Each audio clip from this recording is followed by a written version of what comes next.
Hello and welcome to this podcast and Happy New Year, because this is the first ever podcast I've done since 2025. So we're now into 2026, so Happy New Year to you all. I hope you had an amazing Christmas and a New Year. And we're back for another episode. And in this episode, we're going to be focusing on revision and assignment techniques, and linking the information also to those who struggle with their mental health or who have a disability, or even for those who feel as though they struggle with everyday tasks or just to get motivated and started with their own revision. And we have been there, we've all been there. Just starting a 1,000-word essay even sounds difficult. So this is why we need to implement a good structure in our lives to make it a bit more easier for us to manage and for us to start early as well.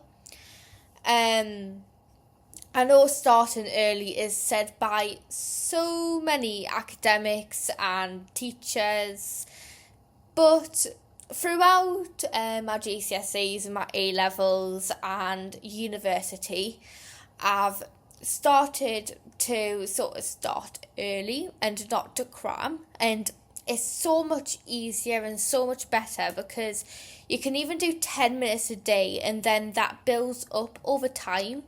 And you don't have to cram that much in by the end as well. And it helps you consolidate your knowledge more, and it helps it stick into your brain instead of just leaving within like 2 seconds when you cram.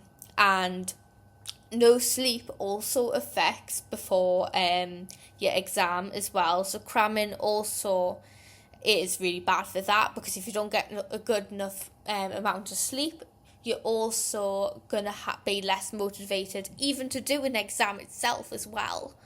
Because then it sort of stops your motivation, and also you don't want to be practically closing your eyes and going to sleep during an exam. And also nutritious factors as well. So having a good balanced diet also helps even 2 weeks beforehand, so it can increase in habit before you get to the exam itself. Also during assignments as well, with nutrition and sleep as well. But we'll get into assignments later on during this podcast. So if studying feels overwhelming, this episode is for you. Grab a drink, get comfy, and let's talk revision and assignments in a way that actually is realistic. And please remember, what works for you may not work for somebody else, and vice versa. So please don't be hard on yourself either if these techniques don't work for you. So let's get into starting early and productivity. So you're not a robot. None of us can work 6 hours straight without any breaks at all. We need good routines in our lives. So everyone says don't cram. And yeah, they're right. Cramming may not be good for you with an exam, like I've said before. It can even make you more stressed and your adrenaline rises, and when you're highly stressed, it sort of doesn't help your revision and also an exam itself, because it can lead to the wrong answer, say, and so on and so forth. And it can make you forget easier as well. So earlier you start, the better it is. And not having sufficient sleep the night before the exam does not help at all. Make sure you get in a good sleeping routine and to have a good, nutritious, well-balanced diet. But starting early doesn't mean studying for hours on end. Like, even 10 minutes a day is generally good. And tiny bits of revision are way better than none. And it can lead you into a panic spiral if you don't start early enough. And as soon as you start a topic, what I've learned is to create your revision cards. Just keep on going with whatever revision technique you want to use. And it means that you're not going to put 10 weeks of subject in at once. And that sort of helps you keep on top of things and also be sort of helpful in a way to your future self. So people on TikTok have these perfect desks with fairy lights, plants, or anything like that. And you don't have to make it like aesthetically pleasing, just as long as you get the revision done. But I get it, sometimes it does help you get motivated. So even just like a tidy space, quiet, whatever you like, to just get motivated in your space as well. And I find even just to go to the library, because it's such an academic place, just to sit in there and get motivated to do the revision, it sort of helps you as well, because other people are there as well to revise and you're doing the exact same thing. And we technically learn from other people as well. So if like when we watch somebody doing something, we're most likely to in a sense copy them, because we see somebody doing it, we'll think, oh, that looks good, we'll do that too. So it sort of helps seeing somebody else doing it. It's sort of like in a way of body mirroring as well, which I'll talk about that a little bit more later as well. So yeah, you can study on your bed even. I know it's not the correct place, but whatever works for you. On the floor, in the kitchen table, it's just whatever feels comfy for you and whatever motivates you the most. So finding a correct study space also takes time as well, even just to find that. And your learning techniques take a long time to do that too. Also white noise in the background. So if you're a person that likes listening to music but doesn't want to actually burst out singing, this is the type of thing for you. Because sometimes for me, I find the words of somebody else's song distracts me. So if you use white noise, rain sounds, brown noise, or lo-fi music, it's not words, it's not somebody singing, it's just the noise in the background also helps. And also there is science behind these type of noises that helps concentration, sleep, mood, etc. that you can implement doing things, and it helps the concentration and stuff like that. And you don't have to rely on actual singing music in a way. So it makes your brain feel less chaotic as well, because it helps you focus on the task as well without thinking of a million things. Because if you stick some headphones in, say, and listen to white noise, then it sort of blocks that inner voice out. Flashcards and notes also help. So flashcards are absolutely great. So you can do paper ones or apps like Quizlet. But if you find this inaccessible, for example, if you have a visual impairment, you can also have a Word document open and label each one as a revision card like you would normally do, as card 1, card 2, card 3, etc. And with a subtitle as well, briefly explaining what you're going to talk about. So, if you're going to talk about memory, for instance, in psychology, then you write, short-term memory. And then you write a little description underneath what is short-term memory. So personally, I would write 20 seconds and I would write the researcher and also other pieces of information. It doesn't have to be long paragraphs as well. You can put it in short paragraph, like short little sentences even, or bullet points, depending on what you're writing. And it helps you sort of consolidate your knowledge in that sense too. And your screen reader can read it back. And also for large print users, it also helps as well because you're not straining your eyes. And you can put it to whatever font size you want, because sometimes for those who use really large print, such as 36 upwards, it doesn't always fit on a tiny little revision card. So the Word documents, you can put whatever size you need, and it helps you consolidate your knowledge in that sense. And sometimes I find it less time consuming, as I am a trained touch typer, so writing takes longer than typing for me personally, and it's more draining for me as well.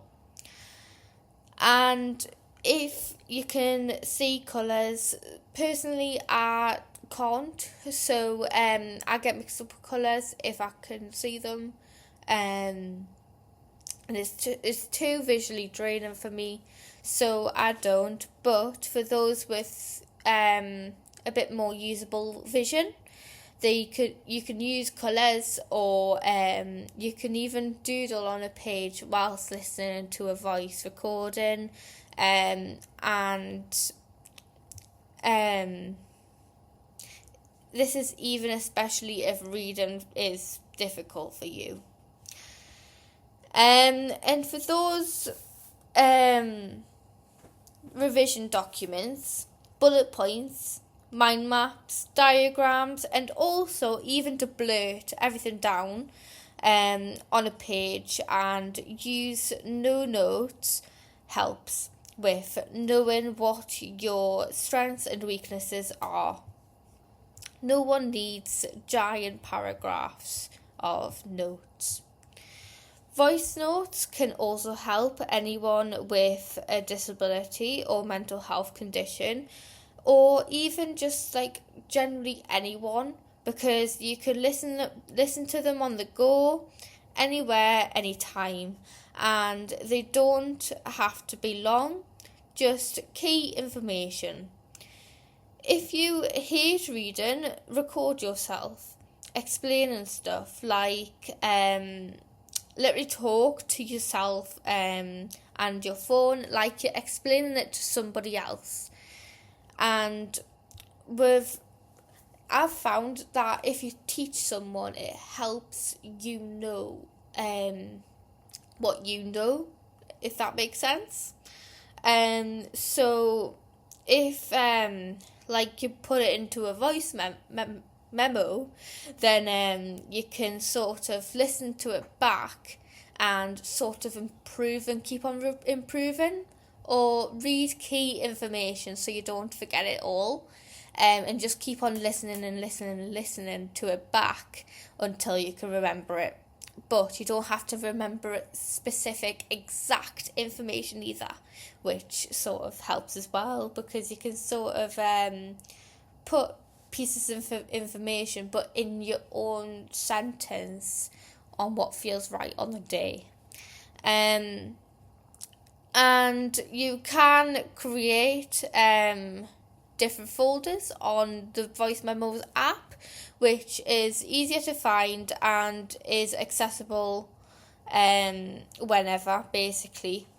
Then you can listen to them back while lying in bed or walking around, tidying, etc. It's like your own podcast in a way. And you can also use podcasts and videos, and this especially helped me during my GCSEs. So English, there's specific topics,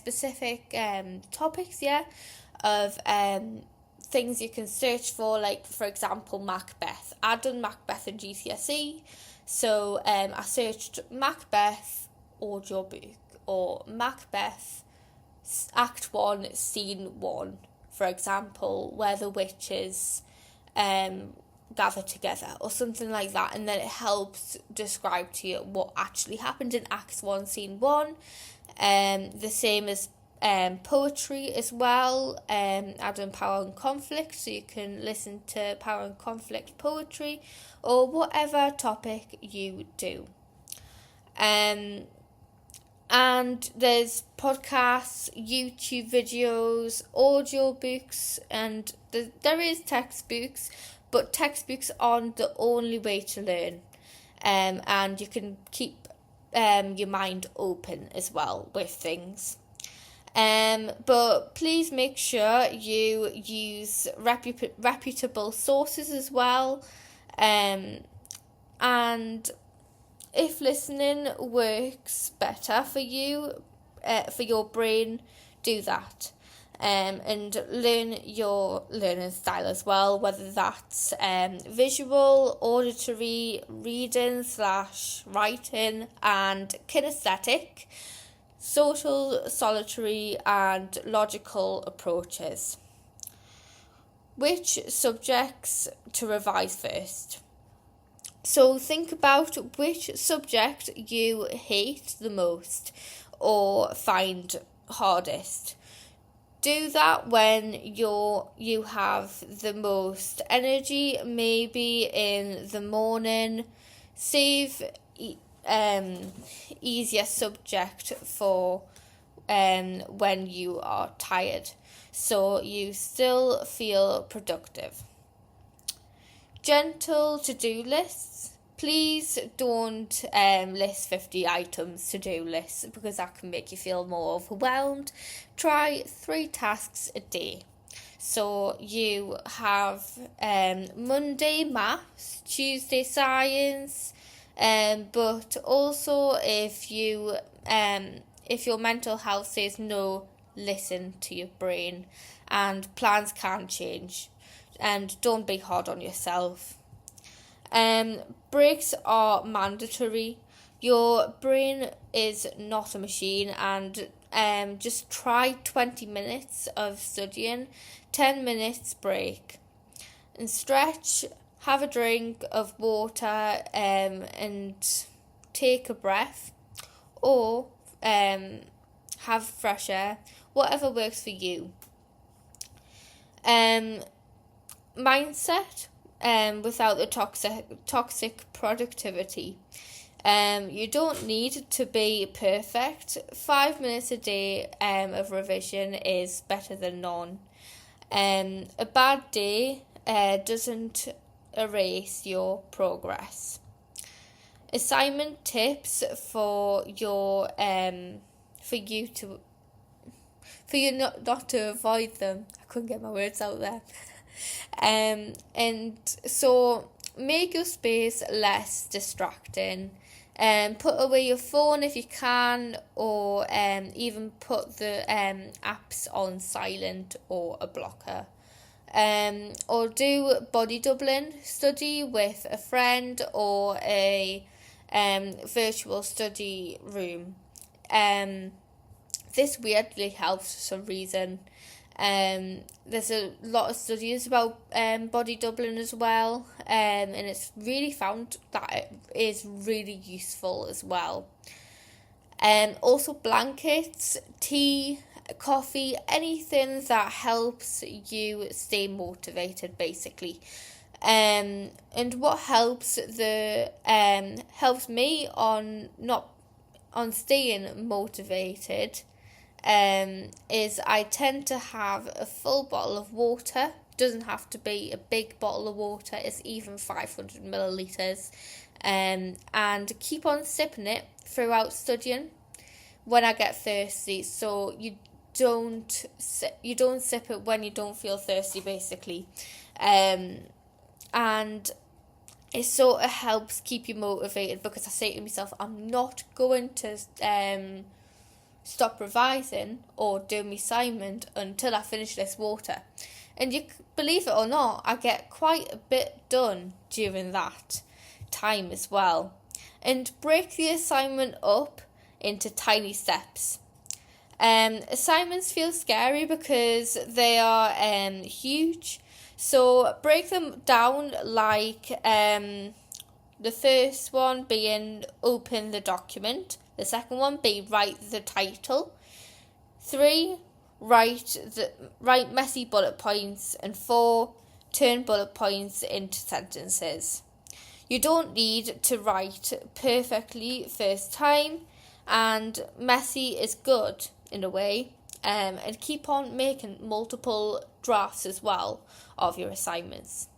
Easy assignment structure is introduction, main points, explain your points, and conclusion. But please do read your assignment brief as well on what the teacher actually wants from you. And make it simple. Teachers care more about clarity than fancy writing as well. Studying with mental health issues or disabilities is generally hard, and you deserve extensions, extra time and support. If you can, tell a teacher or tutor they are there to help, basically. And if you can't do everything, then it doesn't make you a failure, basically, and it makes you human. And be kind to yourself. If you have any questions, please do leave them in the comments, or if you want them more private, please email me at helpvision216@gmail.com, or you can direct message me on Instagram at help.vision_. Thank you all for listening, and I hope you found this really useful. Bye. Hello and welcome to the